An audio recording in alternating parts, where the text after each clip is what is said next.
Peggy 12.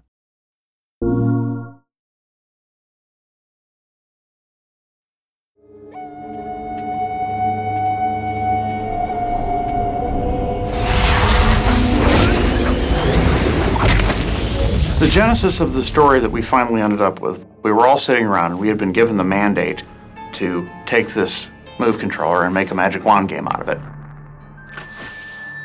We wanted opening that move box to be that moment of discovery, like, what is this? This is something I've never seen before. It feels powerful.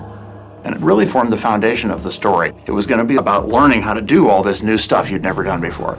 And we wanted the story of the game to be the same way, a journey of discovery, a hero's journey.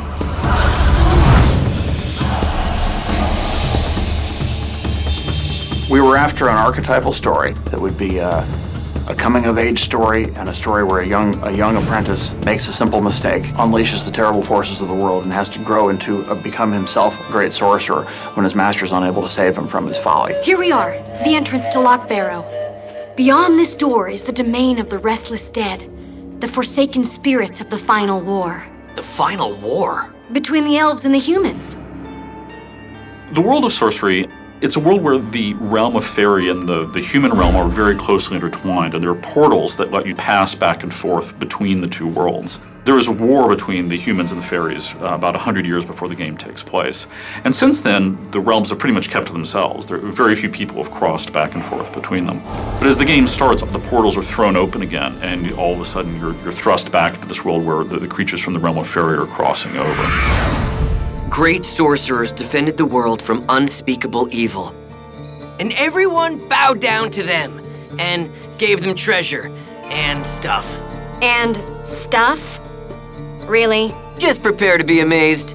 You have no idea what you're doing. A lot of the emphasis in the story in Sorcery is more about the relationship between the characters. For most of the game, there is Finn, our protagonist, and Erline, the magical cat who accompanies them. When the game starts off, Finn and Erline don't really get along very well. She's kind of obnoxious, he's kind of like full of himself. I shouldn't have said anything. Loch Barrow is far too dangerous. You might get hurt, and then I would never forgive myself. Right then, Loch Barrow. Well, this should be entertaining. If you think of your mage that stands in the back and uses his wand and knowledge just to control the world, that isn't Finn. Finn drives forward. He thirsts for knowledge, but he thirsts for adventure more than anything. There are a couple of things we do to sort of play with the fantasy archetypes. One thing is to sort of dig deeper into the reality of any of the archetype. We have Evil Queen, the Nightmare Queen, and we actually worked really hard to create sort of a psychological depth to her. You can feel a little bit of sympathy for the best of best villains. In the Nightmare Queen, her daughter has been stolen, and that's a believable anger, right? You can look at the Nightmare Queen and go, yeah, I'd be pissed. That believability makes her all that more terrifying because you can understand, and maybe you could see yourself be that villain.